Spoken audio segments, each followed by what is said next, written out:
Cornelius Aïdam, bonjour. Bonjour. Un élan nouveau à la pensée fondatrice des pères du panafricanisme. Le 9e congrès panafricain est lancé. Ce rendez-vous aura lieu à Lomé en mai 2024.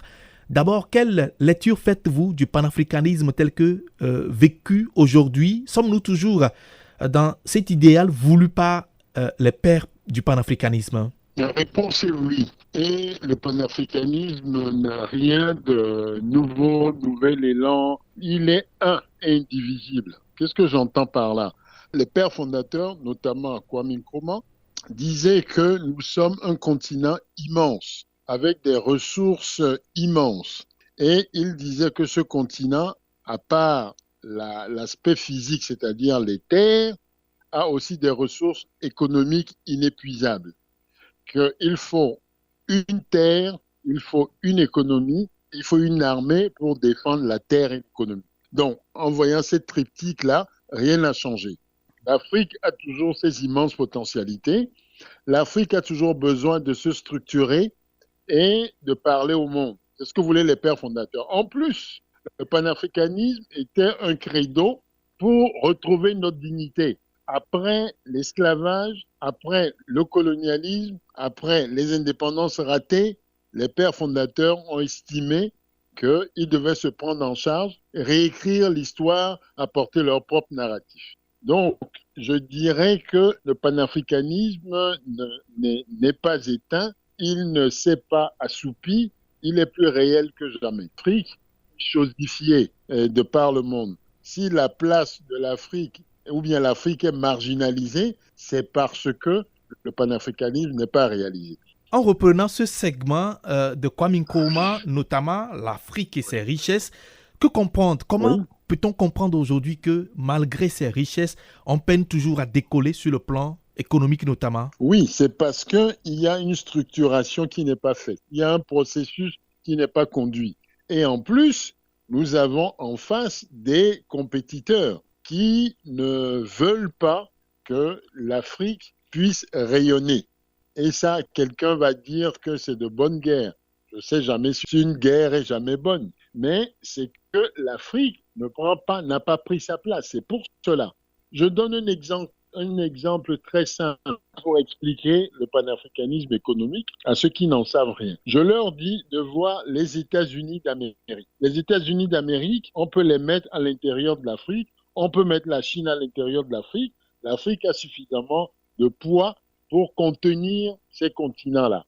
Mais sur le plan économique, vous prenez les États-Unis d'Amérique, qui sont 300 millions environ. Regardez comment ce pays regorge non seulement de ressources, mais de créativité, d'inventivité sur le plan économique, sur le plan social, sur le plan militaire, au point où il domine le monde entier. C'est la taille, le nombre de personnes qui habitent ces territoires. Alors, je prends un seul exemple. Quand un film de bonne qualité sort aux États-Unis, supposons qu'on ait mis peut-être 500 millions de dollars pour sortir le film. À cause de la taille de ce pays, le film est rentabilisé au moins 50 à 100 fois avant même qu'on ne daigne l'envoyer en Europe. Parce que l'Europe n'est pas synonyme de la réussite de ce film. Ce ne sont que, je dirais, des avatars. À cause du marché américain tout seul, le film s'autosuffit. Venons au Nigeria. Le Nigeria fait 200 millions d'habitants. Je dis aux gens, si vous avez un marché de 200 millions d'habitants, vous ne vendez que de l'eau glacée et que vous avez 0,00001% de ce marché, vous êtes capable de devenir riche, vous êtes capable d'envoyer vos enfants à l'école, pas n'importe laquelle, vos enfants iront à Harvard, ils reviendront et vous-même, vous serez suffisamment riche et sur plusieurs générations. Voilà ce que ça veut dire. En parlant aux étudiants, je leur demande d'imaginer qu'on mette le Togo, le Bénin, la Côte d'Ivoire, le Burkina Faso, bon bref, tous les pays francophones immédiats autour de nous. Pour faire simple, prenons-les d'abord. Ces pays, quand vous les mettez ensemble, nous allons au moins à 100 millions d'habitants. Sur ce territoire et ce nombre d'habitants, vous mettez 10 universités, vous mettez 8 écoles spécialisées. Bon, je vous dis qu'en 15 ans, ces pays deviendront méconnaissables. méconnaissables dans le bon sens du terme. Exactement. C'est-à-dire qu'ils auront été capables de produire suffisamment de richesses, de produire des intelligences, d'avoir de grandes écoles où ils inviteront les professeurs de Harvard pour venir enseigner sur place parce qu'ils ont les moyens de les payer et que la déperdition que nous avons aujourd'hui, les étudiants partent et ne reviennent jamais plus, on l'aura plus. Donc voilà des exemples très simples pour que l'on comprenne ce que c'est que le panafricanisme dans son sens pratique. À Lomé, il sera question de parvenir à unifier les pays africains et les nations afro-descendantes autour d'une même idée du panafricanisme. Comment est-ce que c'est possible? D'abord, c'est un vœu que tous les panafricanistes doivent saluer. Le 9e congrès panafricaniste, ça veut dire que le Togo lui-même a de grandes ambitions. La barre est mise très haute. Ça veut dire quoi? Nous allons marcher dans les plates-bandes de Marcus Garvey, des Antenor Firmin, des W.E.B. Du Bois, des Kwame Nkrumah, des Jomo Kenyatta, des Julius Nyerere. C'est ce que ça veut dire. C'est ça l'enjeu. Et on doit arriver à se hisser à la hauteur de tous ces noms que j'ai cités. Vous prenez quelqu'un comme Marcus Garvey, c'est quand même lui qui a réussi à pousser les Noirs, vous parlez des Afro-descendants, les Noirs, les Afro-descendants, à retourner vers l'Afrique. Les Black Stars, on parle des Black Stars de l'équipe de football du Ghana. Exactement. On a oublié qu'il y avait un concept philosophique et politique derrière. Vous avez le Black Star Line qu'a fondé Marcus Garvey. Ce sont les bateaux qui devaient ramener les Noirs et les Afro-descendants vers l'Afrique, le continent mère. Donc, ce qui a été annoncé au Togo hier, je crois que c'est un projet de grande envergure et tout ce qu'on peut attendre, c'est que le Togo soit capable d'assurer et d'assumer cette volonté-là. Vous parlez de la volonté de mettre les pays ensemble. Ça, c'est crucial. Qu'est-ce que vous voulez faire avec de petits pays de 1 million d'habitants, de 2 millions d'habitants, si d'ailleurs la crise de pétrole qu'on a connue il y a quelques années, vous avez vu des pays qui ont mis la clé sous le paillasson comme de vulgaires entreprises.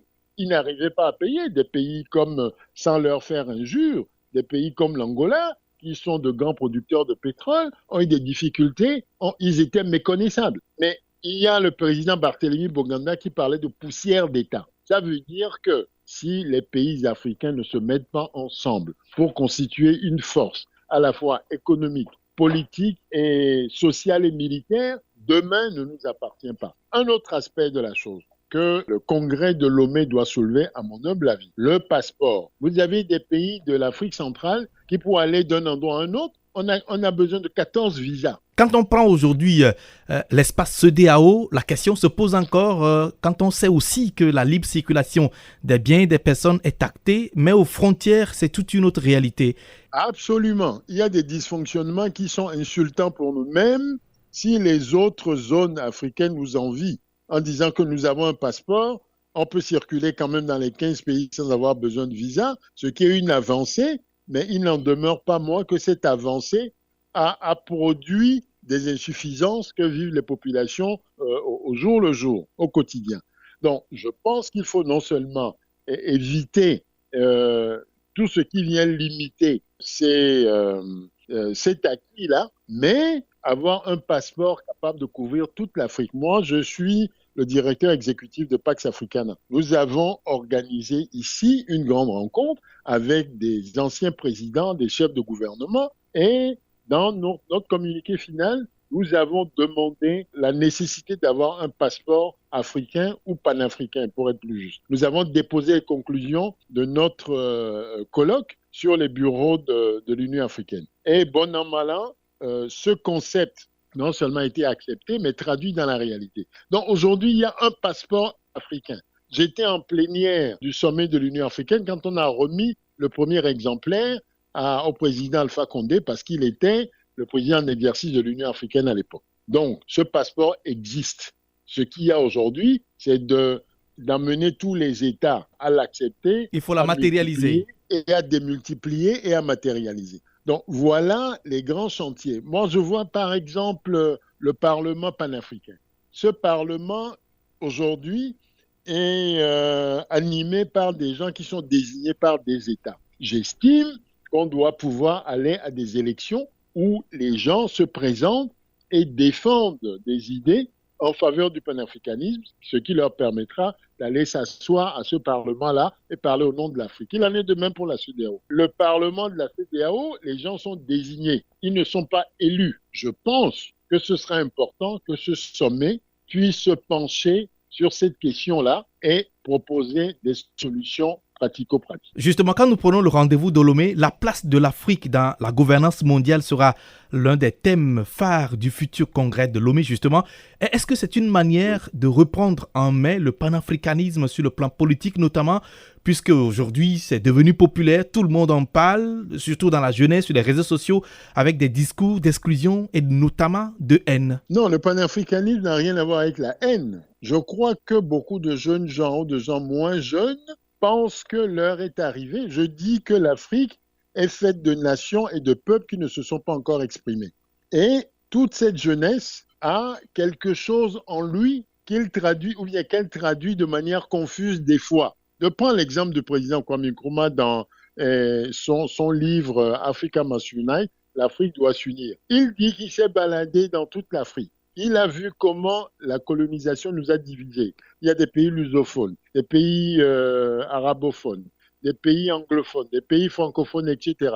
On nous a divisés par rapport à la culture. On s'habille comme les autres. Et la religion, on a 36 000 religions. On nous dit que Paris compte 15 000 églises, Lagos en compte 350 000. Bon, il dit qu'il a vu toutes ces divisions, comment on a été séparés.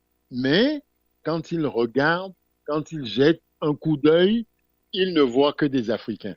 Il ne voit pas d'hispanophones, il ne voit pas de lusophones, il ne voit que des Africains. Je crois que ces affirmations-là sont assez fondamentales. Et c'est ce que revendique la jeunesse aujourd'hui. Ils ne sont pas tous panafricains, c'est-à-dire qu'ils ne sont pas prêts à mourir pour l'Afrique. Ils ne voient pas l'Afrique comme le continent mère, tout simplement par ignorance. Mais il y a un bruit sourd en eux qui demande à s'exprimer, et vous le voyez sur tous les sujets, que ce soit la religion, les gens vous questionnent aujourd'hui la Bible, les gens ont un attachement à l'Égypte antique, les gens voient les fondements de la civilisation noire, les gens se réfèrent à Cheikh Anta Diop, les gens, etc., etc. Donc, c'est un ensemble apparemment confus, mais qui n'a qu'une seule source. Le continent veut retrouver sa dignité. Le continent est capable de ses forces. Le continent sait que demain, elle peut devenir une puissance mondiale. D'ailleurs, tous les échos qu'on a au jour le jour, au quotidien, tout le monde dit que demain, ça se passera en Afrique. On dit que les Chinois prennent trop de place. Les Américains viennent pour dire qu'il faut bouter les Chinois dehors. Les Russes disent que ce rendez-vous ne se fera pas sans nous. Les Anglais sont venus, etc., etc. Tout le monde le dit. Ça veut dire que forcément, il y a quelque chose qui attire en Afrique. Absolument. Absolument, il y a quelque chose. Et je crois que si le congrès de Lomé prend toute son envergure et occupe tout cet espace, je crois que le Togo en sortira grandi. Dans la perspective, ça veut dire que l'Afrique est rassurante demain. L'Afrique est rassurante pour les autres, c'est-à-dire qu'ils ne voient que nos richesses, puisqu'ils sont capables de les voir même depuis les satellites. Mais l'Africain qui vit en Afrique se dit qu'il est aujourd'hui conscient d'un certain nombre d'injustices. Il y a des choses avant qu'il ne maîtrisait pas. Dieu merci, dans beaucoup de pays, 50 ans sont passés. Il y a beaucoup de dossiers, de dossiers qui sont déclassifiés aujourd'hui. Les vérités sortent. Et ce qui s'est passé pendant la colonisation aujourd'hui, c'est plus ou moins connu. Le comportement d'un certain nombre de personnalités, c'est connu, etc., etc. Donc, tout ça donne un réveil. Tout ça donne un réveil, tout ça occasionne des frustrations et tout ça emmène les jeunes Africains à se prononcer. Je ne vois pas forcément de haine. Je ne vois pas de haine. Il faut que les gens comprennent tout simplement qu'il y a une volonté de sortir de cet état dans lequel nous sommes aujourd'hui, de reconstruire un avenir. Pas pour les États pris isolément, pas pour les 55 États, mais pour l'Afrique dans son ensemble. Cornelius Aïdam, merci. Je vous remercie.